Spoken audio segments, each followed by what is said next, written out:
And welcome, everyone. Thanks for joining. I'm Joey Lovestrand. I'm just hosting these seminars, webinars for the Department of Language and Linguistics at the University of Essex. This is our last seminar of this autumn term, and we get to host Dennis Teptiuk, who's a researcher at the Institute of Estonian and General Linguistics at the University of Tartu, and get a chance to sort of switch to a new subtopic in linguistics that we haven't talked about yet this term, looking at study of discourse. And so we get to hear especially about Dennis's recent research on discourse functions of reported speech in Siberian Uralic storytelling. So Dennis, thank you for joining us, and we look forward to hearing your presentation.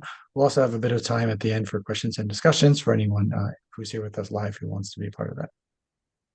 Thanks a lot, Joey. Thanks for having me. Thanks for being here, and thanks for the opportunity to present something that I've been working for a while. And this was a study that was on hold for quite a while as well. So it's the second revival of it, and finally I have something new to share. So I'm very looking forward much to your comments and suggestions, because this will be right time for me to do some amendments to the study before it becomes too late. So the main topic will be on discursive functions or discourse functions of reported speech in Siberian Uralic traditional storytelling. And for a starter, which will take probably half of this presentation, I would like just to go through the main points to frame this research and talk about the terminology and other issues that might be relevant for discussing my results. And so I decided to just go through the title, and I will be probably skipping something. So if you feel like you would like to stick around some examples, you can just go over this link and download the slides. So coming back to the title, the first thing that I would like to focus on is the broader scope of this research. So what is reported speech?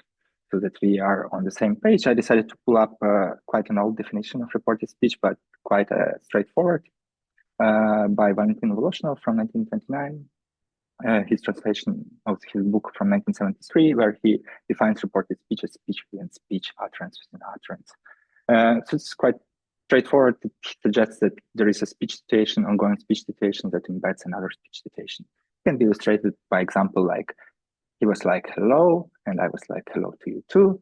So you have a current speech situation, the conversation between this female character and this male character, or the female character basically presents something.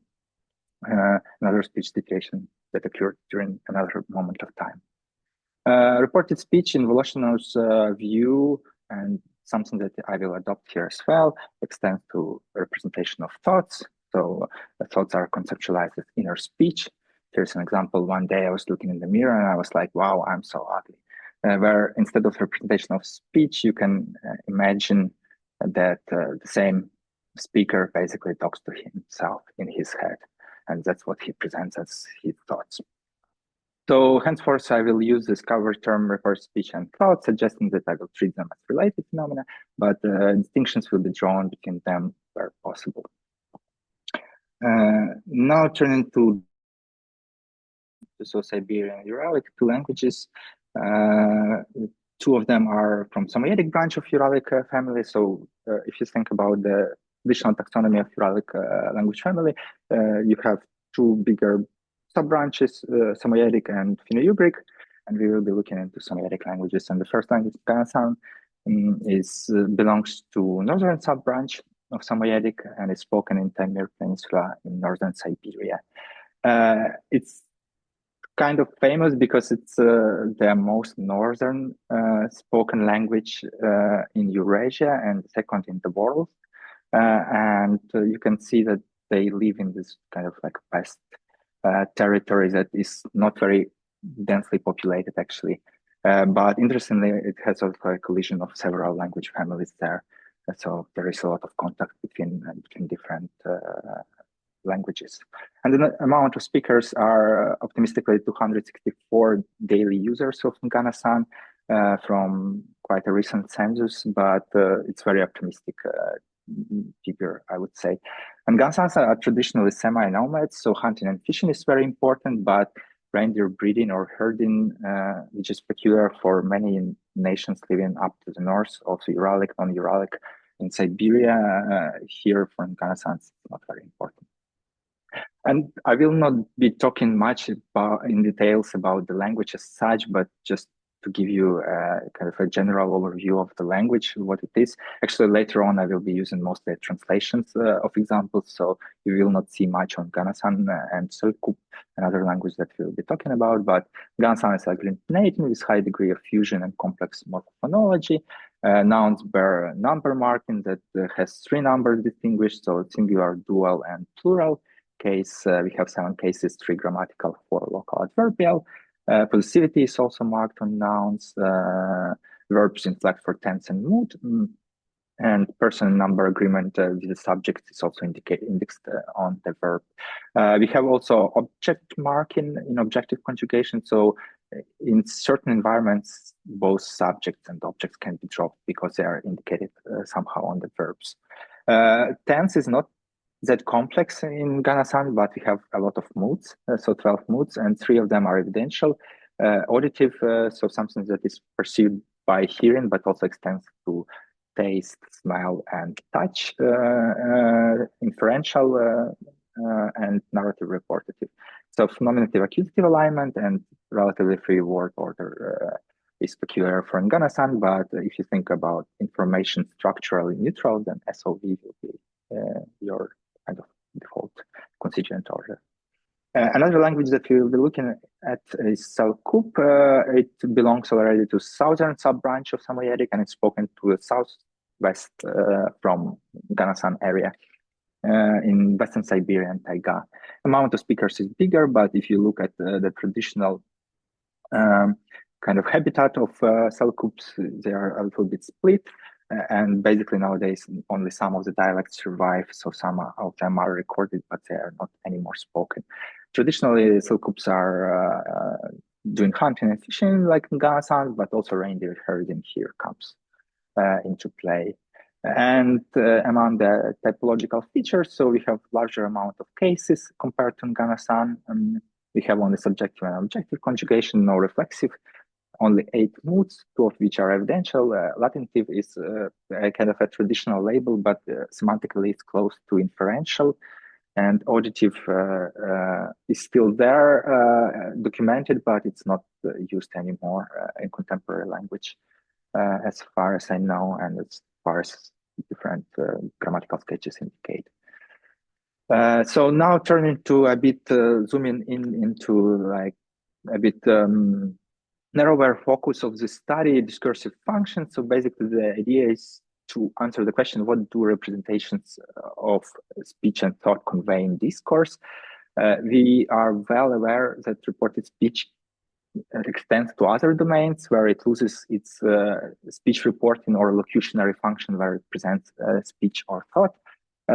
Here's an example from one where you have reported speech used to convey prospective actual meaning. So something that literally reads as the water said, let me boil, interprets as the water was about to boil. Another frequent extension is to causal meanings. So reason and purpose can be expressed through something that originates from reported speech. So in Lesgi, an Pakistani language from North Caucasus, we find a construction that involves speech reporting. If you look at glosses saying he has lost the money, which is actually interpreted as a presentation of reason because he has lost the money. The verb to say actually has also shown quite a lot of extensions where you don't have basically this original locutionary meaning, but what is important that actually you can use reported speech as well that preserves its locutionary meaning to convey additional meanings. So here an example from Egyptian Arabic from Master Pascual. I hurried up, I said, perhaps he has somehow said something behind the back of my mother that contextually can be interpreted as presenting a reason for hurrying up. You can also attribute speech to agents cannot really speak. So here is the reason why a baby cries attributed to a baby through their voices, so to say. So it doesn't necessarily have to be some factual representation. My kind of like way into all these topics started from investigation of causal meanings deriving from representation of speech and thought in Uralic languages. So I found out that across 6 languages that I looked into, causal meanings quite naturally arise in reported speech.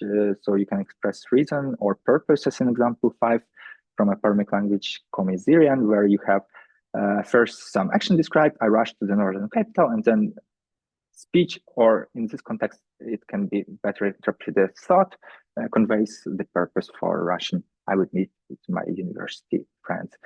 So purpose in this sense becomes close to reason, but it's future-oriented.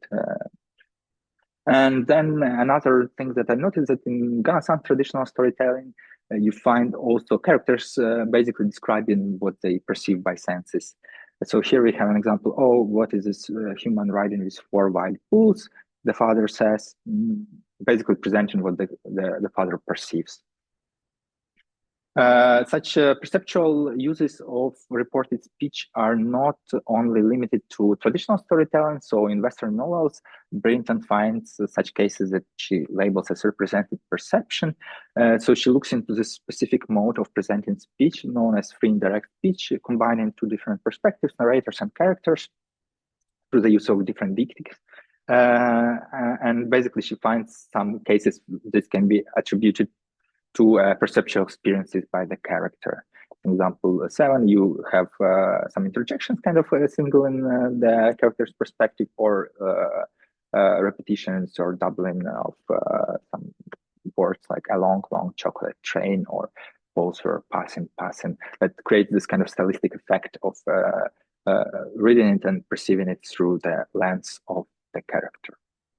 So if we can express different causal meanings and perceptions through attribution of speech and thought, what other meanings are expressed in reported speech and thought? Esther Pasquale, who I cited her 2 examples, actually presents a whole list of different extensions. Some of them I already shown to you. So mental states, representation of thoughts, intentions, and reason and purpose were featured in the previous ones. So maybe something related to tense from one or like aspect in this respect. But in principle, her list is quite broad. She presents nice generalizations across the languages, but probably it would be also fruitful to zoom in and to look into concrete studies targeting concrete languages, what they can show us. And in this respect, I would like to briefly stop on 3 studies looking into traditional storytelling. Descriptions of functions of reported speech are quite broad, so there are a lot of other studies that can be mentioned looking into a different genre. I previously tried to compare those functions as well, neglecting the generic factor, but basically I arrived at comparing a little bit oranges to apples. So for today, I would just stop on these 3 studies, focusing on traditional storytelling, starting with Larson's work on Peruvian language. And probably this is a kind of a seminal work in this direction. I might be wrong, but the functions of reported speech in discourse was the title of her book, and she found 3 types of reported speech.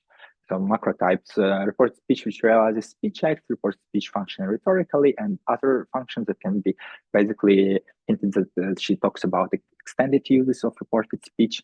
So the first one, reported speech which realizes speech acts, basically has 2 subtypes, but only the first one is relevant. So it's basically a presentation of speech in a dialogue. So it's kind of a proxy for conversation in traditional storytelling. So some dialogic exchanges between the characters.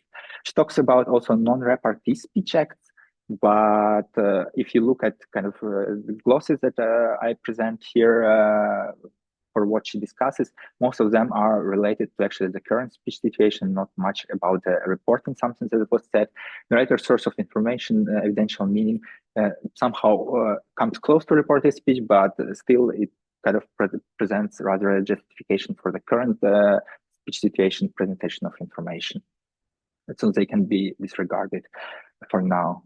Turning to reported speech that functions rhetorically, she writes about it that it's reported speech that is used stylistically to highlight and thus add vividness to the discourse. It's a little bit kind of vague and still opaque to understand like what she means by this, because a lot of things can be labeled as adding vividness to discourse, I guess, and highlighting is also not very straightforward. But she identifies three main subtypes, highlighting participants, events, and closing events. And basically here it comes a little bit closer to understanding what she means, especially if you look at the example. So here in mine, we have reported speech highlighting the narrative events. Basically, you have the characters, kokamas, and three kokamas say to another kokama, you stay here and grind more chili, we will go and see. This is the latter part, we will go and see. If you look what happens later, it's repeated as a part of a narrative line. So it kind of like projects what will happen later on. This previous case, you stay here and grind more chili, probably can be also interpreted as highlighting participants, or at least like splitting them. So you understand that one of the characters will be dropped from now on, and only three of them will continue in the next segment of storytelling.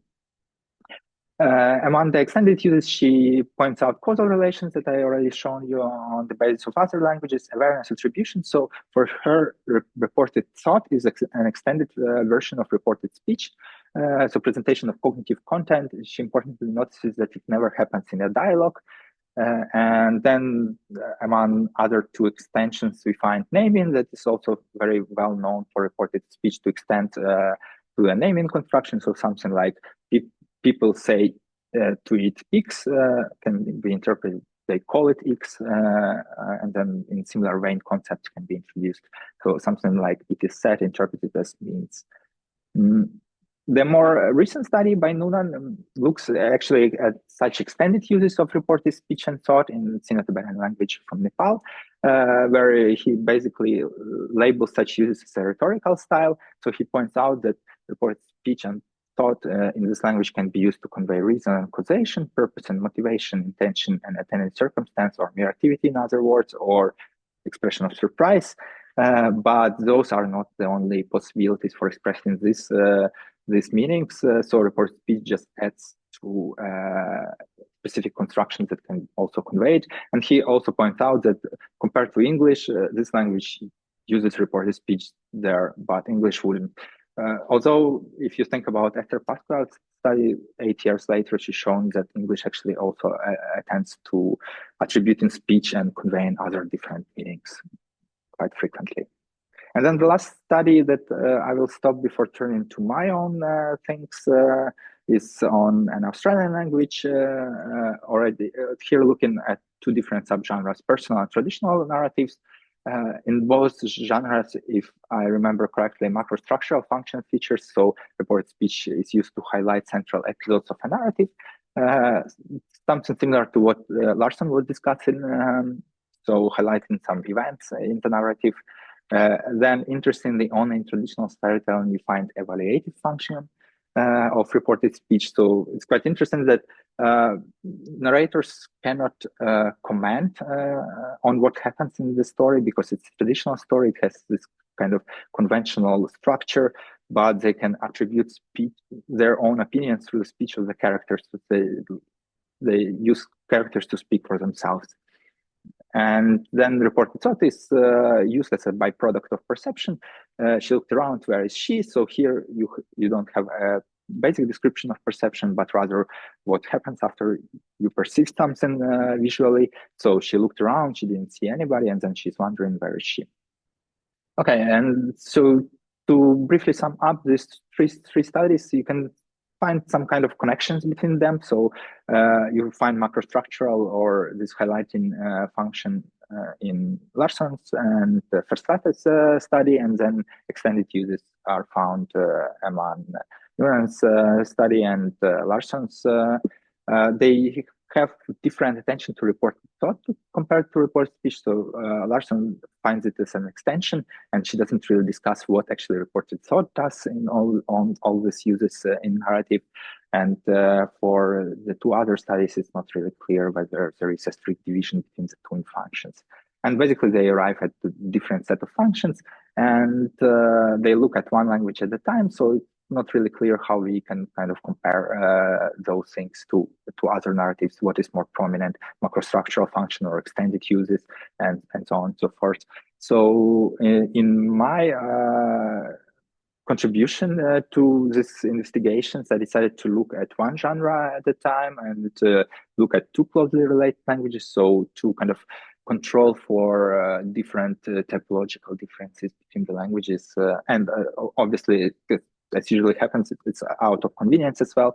I will be looking at the Nganasan and Selkup for that sake.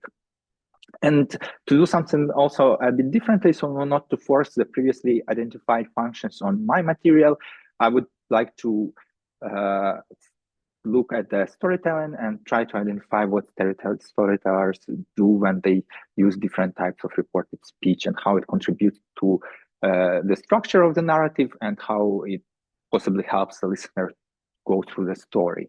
So the aims of the talk would be to present you a typology of functions that I identified first in Nganasan, then compare it to Selkup, and then present also some possibilities for the annotations done for my material and to show what can be done with reported speech and thought in narrative discourse. And also preliminary quantitative results will be also shown. So my data comes from INEL Corpora for indigenous Northern Eurasian languages. It's a big project that I think will last for a while still. They have a bunch of Uralic languages spoken in this area, but also non-Uralic languages, Linguistic and Turkic are represented. And they have different types of material collected. So you don't only have traditional storytelling, but also conversations and personal narratives. But for now, we will be focusing only on fairy tales and legends. And the investigation is based on data sample. So I looked at 22 tales from Nganasan. So we had 4 speakers presented 5 tales and 2 speakers only, 1 speaker only 2 tales. And then for Selkup, we also have different amount of tales per speaker, but 14 tales and 7 speakers. Figures are not very impressive, but tales are quite long, especially for Nganasan. So they stretch over like 600, 800 lines. For Selkup, it's usually around 300 lines. So the material is not very proportional in this respect, but we will be looking at proportions, so it will be still good enough to do some comparison. So yeah, it's very much a work in progress still, and I would like to add more tales in the future, especially now also newer versions of those corpora appeared. So my method was very simple. I looked through the whole text and I singled out all the examples of reported speech and thought. So I used primarily elements that introduce reported speech for my indexes for how I find reported speech in discourse. So for Nganasan, we have utterance predicates, usually the generic speech verb say that can be used for both reported speech and reported thought. There are specific verbs and mental think, but they are not very frequent. And then we don't have quantitative markers. So when you have a longer stretch of reported speech, usually you have double frames. So you frame it in the very beginning. So Merida says to the next morning, reported speech starts, it stretches. And then by the end, it also is close to the quantitative construction test Merida. We also find reduced clauses, so either the addressee and the verb or the speaker and the verb, as in example 11, can be elided. So to his brother, identifying only the addressee. And then in Selkup, we have pretty much the same stuff regarding speech verbs and the double framing constructions. But interestingly, we find something similar to be-like construction in this language. So you have a be verb in a past tense and type deictic meaning such presenting speech, and then also quantitative markers are there. So usually they are also present when you have a longer stretch to indicate that the report is still going on. So those things were used to find cases of reported speech and reported thoughts, and I basically tried to identify whether we have reported speech or reported thought. My principle was as follows. So speech is typically uttered and perceived, so it causes some reaction by the interlocutor. There is an interlocutor present, and whether they respond something or they do something. That's how we can single out speech from thought that is conversely is usually produced in solitude, so you don't have any interlocutors. It can be uttered probably, but we cannot kind of tell for sure, because it's a story, it's fictive and whatnot. But it's typically self-addressed, so you don't expect a reaction from your interlocutor. Then functional type was assigned. It was data-driven bottom-up approach, meaning that I didn't force any previous observations on my data, trying to identify it based on what I have at my hand, and bottom-up. So I started with kind of lower level annotations that I later grouped into macro structure, macro types. And analytic approach to RST longer than one intonation unit means that, for instance, as in this case, we have 5 lines, each of them containing reported speech, so 5 different annotations were done. And that was important because, as you can see here, for instance, this example starts as something addressed first, containing also a question addressed, and then it secretly switches to something that can be interpreted better as a reported thought. So reflecting, so he talks with the characters that is only a head. His head starts to nod, and then he knows, okay, the head started to shook itself, so he responds positively, and then he continues addressing him with other questions. So yeah, this was what I mean by this analytic approach. And then I also indicated what was the framing construction. So whether a speech verb was present, or there is a reduced clause or a quantitative marker, or no framing whatsoever. For no framing, I indicated whether it was previously framed, and then you have this kind of additional lines that was not singled out, or like the whole pace of reported speech is not framed. And only for Selkup now, I annotated also the position of reported speech and thought in narrative structure following the method outlined in Nikitina 2024. This will also feature by the end of the presentation a little bit. So now turning to my typology. So I have identified a number of different instances, but I grouped them in 4 macro types. So we have reported speech as speech attribution, perceptual reported speech. Those 2 types might be more familiar for you for now. And then we also have cognitive evaluation, discourse structure, and reported speech. So starting from reported speech as speech attribution, we have basically dialogic exchanges between speakers. So, and this is basically a proxy for a conversation in your storytelling, like hello, hello. I will have examples following in a second, so I will not spoil it. But what is important is that is rather stable characteristic is that it has a 2-sequence structure. So you have an address turn and responsive turn. As an example 14, she said by the door and asked, how are you? And the others answer, we are doing well. How else would it be? Similar example in 15, I will just skip it and turn to perceptual reported speech and thought. So here we have basically the expression of the character's perceptual presentation. So I included 5 senses, visual, so vision, hearing, touch, taste, and smell, but also added proprioception, bodily positions, sensations about that, and interoception, inner feelings.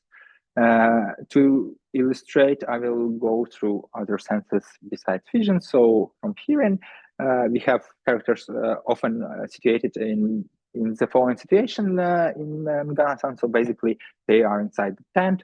Their visual access to outside world is limited, but they use hearing. So here the character says, sledge arrived to my tent. I can hear a sledge runner squeaking. Then smell, there is the smell of burning, the character says, or interoception, so internal feelings, everything inside me hurts so badly.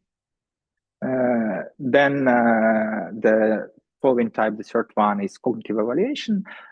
Basically, this type is a little bit opposite of what we had as a reported speech as speech attribution. So usually here we have more cases of reported thought. Typically, there are silent reflections on surrounding actions, speculations about possible line of events, and different epistemic judgments, which can be often a byproduct of perception, but not a perception per se. So, like in example 19, he has taken me to a nomad camp. So what the character sees reminds her of a nomad camp, while she's ignorant if it's indeed a nomad camp. And basically, it's kind of a second stage of her perception. So she saw some people, some tents, some fireplaces going on, and basically her judgment is based on what she sees, but it's not directly encoding what she sees around her. Then judgments about possible line of events. So some model expressions will indeed soon fall into misfortune, probably, says one of the characters, judging what might happen with them. And the last type is discourse structure in RST. So basically, here we have also an interesting kind of discursive condition. So such types are usually, they can be addressed to somebody, but rarely they are responded to. So they are not very dialogic. And stylistically, they are used, like in Larson's case, to highlight participants or events. In Nganasan and folk tales, I have grouped 6 different smaller types. 3 of them are future-oriented, so they look into something that will happen in the story further. So intentions, motivation, instructions, and 3 of them are actually like bringing some background information from already previously specified, like explanations or moral of the story, or backtrack. Usually some character can recount what has happened before and then cover background. The storyteller slipped, he forgot to mention some important thing, and then he just transfers it through the speech of the character. And basically all this smaller subtypes, they are related to how a narrative moves on. That's why I bring them under one kind of cover term, discourse structure in RST. So here, an example of instructions. The character says, stay here, stay in the tent, suggesting that one of the characters will be dropped from now on, and only one of them will continue in the story. Conversely, you find expression of intention. So the character says that he will move on, brother, I'm going to go on a visit. And then it expresses also motivation. I have seen rich camps. Usually such contexts are also picked up later in the story. And then the presentation of moral. So to give you a bit of more context to this example 23, basically the situation was that the main character was living alone with his wife. His wife was kidnapped. Then he goes on this quest to retrieve his wife. He retrieves her, and then by the end of the story, he meets people, and then he tells them his story, and then people kind of comment to it, saying that why did you roam alone? Why didn't you live next to other people? So basically presenting the moral of the story: if you live up there in the north, try to find somebody to cooperate and don't live alone. There are also cases where you have different types in one line of representation of speech or thought. So here we have a case where perception is first specified and then some cognitive evaluation follows. So first the character says what they see. Oh, there is a lake. And then present some kind of epistemic judgment. From that lake, they are probably fetching water. And if you look at how these different subtypes are distributed across different narratives and count them, then we see interestingly that actually discourse structure in reported speech and thought prevails over other types. So even the proxy for conversations isn't the second biggest type that appears in the storytelling. And then we have cognitive evaluation, and the list is perceptual expressions of characters encoded through reported speech and thought. So it's quite interesting that this proxy for conversations is not that prominent. I would, at least like superficially and without knowing anything about reported speech and thought, I would estimate that this type should be somehow more frequent in storytelling than others. But actually, discourse structuring appears. So the question arises whether it's something specific for a genre of folk tales, or maybe it's a Nganasan peculiarity. So Nganasan uses for some reason on this type more than other languages do. And probably the possibility is always that there are some problems with counts. I cannot address this one for now, so I will not change the picture drastically, but I'll try to look at whether we have some generic peculiarity or language-specific one. And basically, I'll just keep probably this example. They illustrate different subtypes found also in Selkup that are comparable to what we have in Nganasan, but I'll show you the counts. So the counts actually are structured similar way in the similar hierarchy. So you have a discourse structure in first and proxies for conversations. cognitive evaluations and perceptual representations. Quite interesting that Selkup also shown similar picture, but if we compare them, and we see that they are still a little bit different. So they favor this is the same type over others, but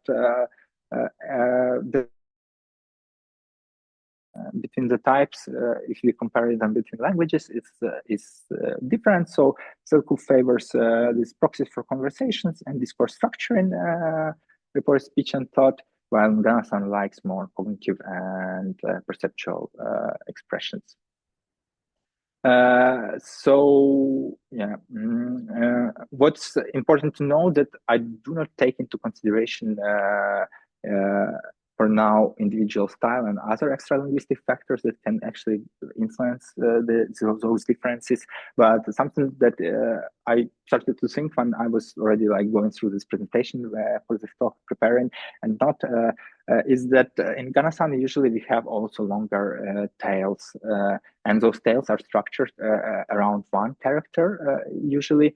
So perhaps this might also explain why we have more of the cognitive evaluation and perceptual experiences. And in Selkup we have shorter tails, and they're a bit more lively. Since they are shorter, they involve more characters, and the development goes also a little bit faster. So maybe some kind of dynamicity is also present there. And as I suggest here, some narrations are just by default or basically because of their narrators are more vivid than others. And some tales perhaps more heavily rely on discourse structure and perceptual RFT than others too. This I cannot for now address, but it's something to consider for the future. But I can show you also another thing that I have managed to do, so incorporating other annotations in the analysis. If you remember, besides functional type and whether it's reported speech or reported thought, I annotated also different types of framing constructions, so present of speech words, quoting markers, or no framing whatsoever. And for Selkup, I also annotated the position in the narrative structure. So I'll try to kind of combine those annotations and see whether in Selkup we can find some interesting observations as well there.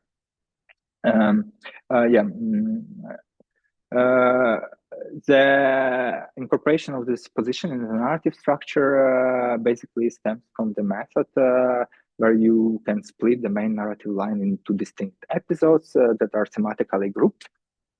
And basically the narrative events can be divided into two types. So initial event, where the storyline runs into a temporal discontinuity, and basically you can insert some kind of indeterminate period of time in between the events. And then you have non-initial event, where temporal and often causal continuity with the preceding event is maintained. The method developed in 2024.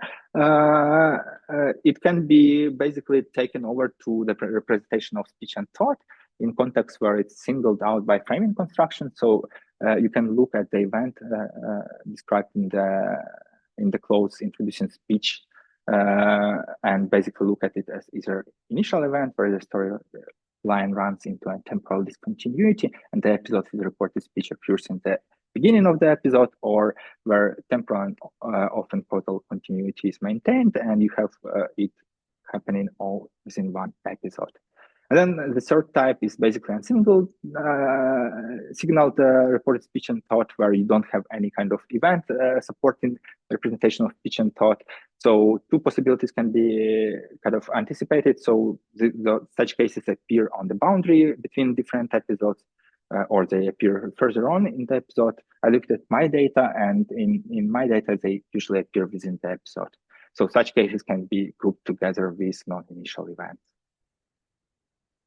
So the question now, are RST types sensitive to the position in the event structure of the narrative? Here are some counts. So you can see that the answer is positive. Yes, they are sensitive. They are all less frequent in the beginning of the episode. So you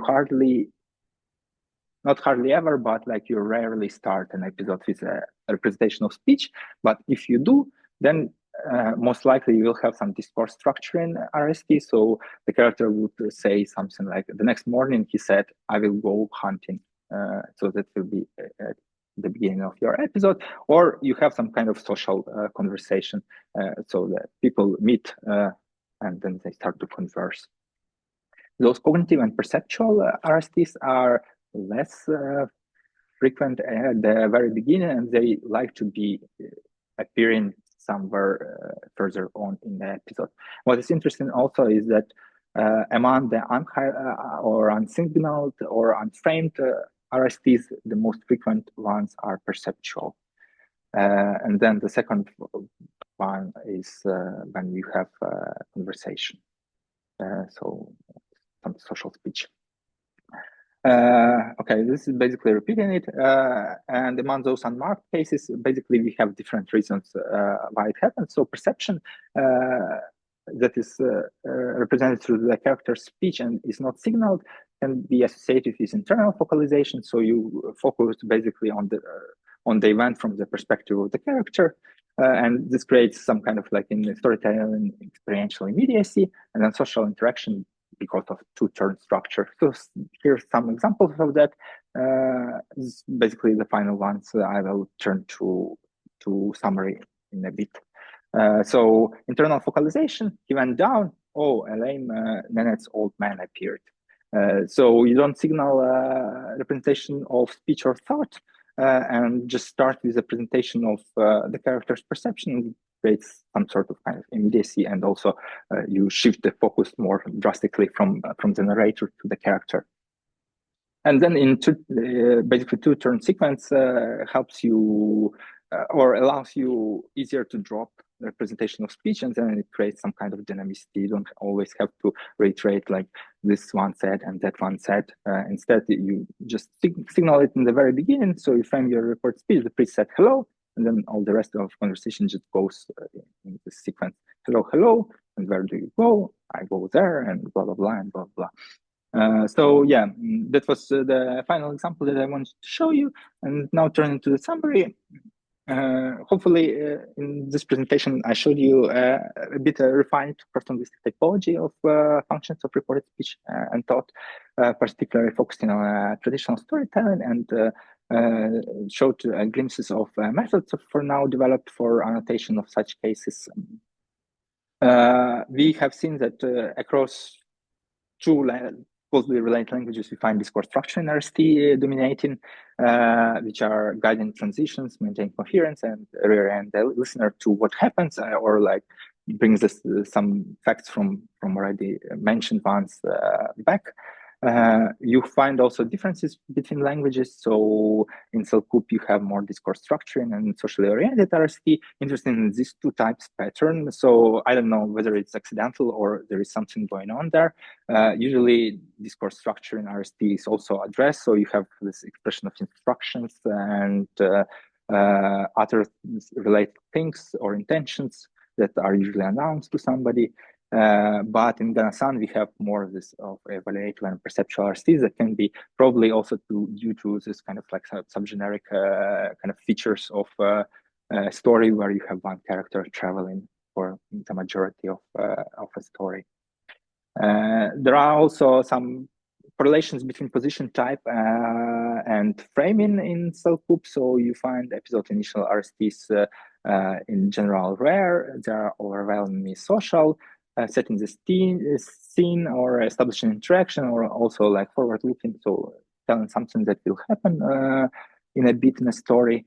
And in non-initial positions, you have cognitive evaluation, perceptual types dominating. So guiding the transitions and also partaking in this focalization and shifting of perspective to a character.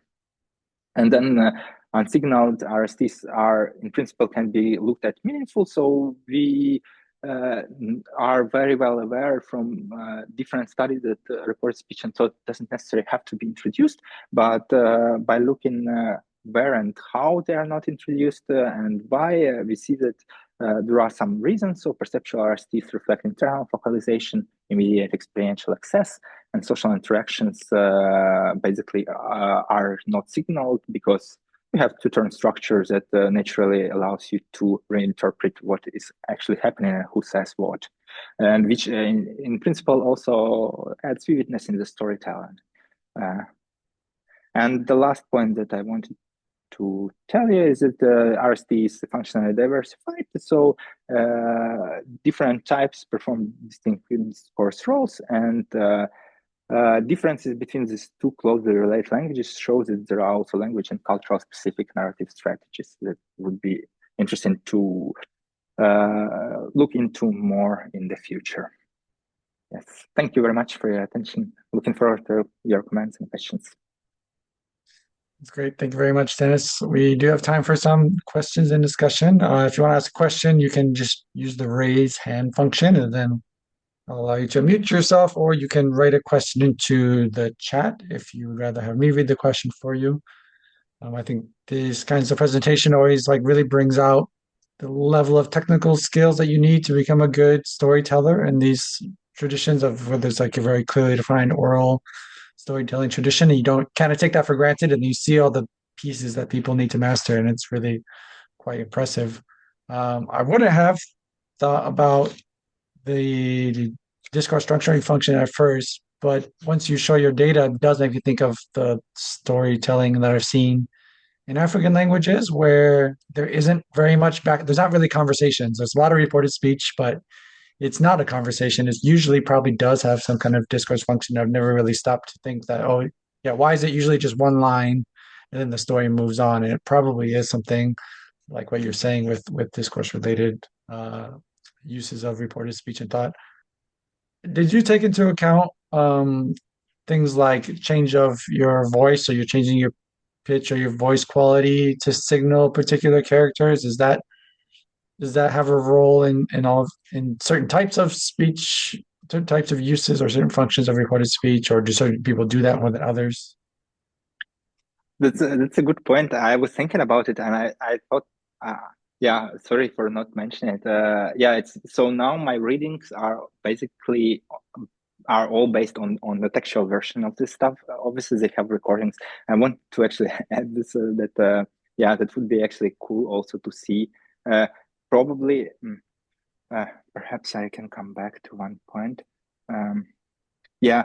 So, for instance, this point, I didn't, it was in gray and I didn't bother to mention it at all, but there are also these interesting indications on the left side of reported speech. So this interjection, discourse particles and those things. So that would be interesting to actually look at like whether there are some kind of correlations with the change of pitch when those things occur. And interjections, for instance, they are extremely frequent in Nganasan. And apparently they are not always featuring in reported speech, so they can be also in the main narrative line that the guy just describes, oh, he went to the lake or something like that. So they have also this kind of interesting signals, but I would definitely, so something that I would like to include here, but I didn't manage, would be to also see those cases of unsignaled reported speech and thought, especially those like broader ones, whether they correlate also with changes of pitch or like presence of interjections or presence of some kind of like other formal signals that or extra-segmental signals that can help us to identify them. Yeah. I mean, is there any reason why the perceptual type should be unmarked? I think it's mostly due to this kind of like parameter. Like, so there was a discussion about such kind of like a rhetorical strategy in Siberian storytelling, that you always have characters moving, arriving to the scene, looking around, understanding what happens, and then saying. And all these components, they are not necessarily present, so you can elide something. So he came and wow, or something like that. So, so it kind of creates this kind of specific stylistic alignment with character's perspective, I guess.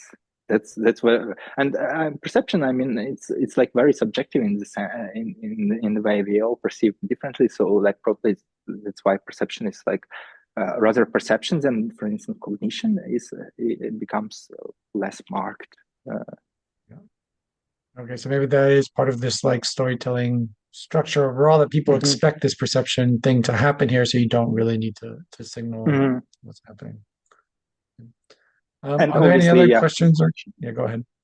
interjections. Yeah, there's Yeah. something like kind of like complex things working. Well, I mean, that was also the one that triggered me to assume like, oh, there's if they're involving interjections, maybe there's a little something more dynamic happening with their voice here as well that's signaling what's going on. Some of this also reminds me of critiques of uh, the way TV and movie scripts are done, say for, English and major language movies, where if there's no narrator, sometimes there's like a conversation happening and all of a sudden one of the people is just telling the plot of the story. And that's usually critiqued as like a bad thing. And maybe it's bad when it's done in a way that's too transparent and not subtle enough. But it's a similar thing when we force ourselves to only use discourse, we have to explain the structure of the plot somehow.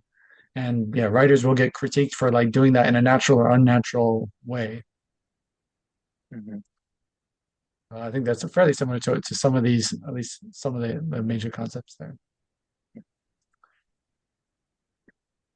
Well, if we don't have any other questions or comments, maybe we'll end our discussion there. But yeah, looking forward to what you're continuing to work on. You have the link there for the slides if anybody wants to follow up or continue to discuss with you by email. I'm sure we can connect that way as well. But thanks for putting this together. It's great to see this research progressing and looking forward to what happens in the next steps. You. All right. Thanks, Dennis. Thanks, everyone.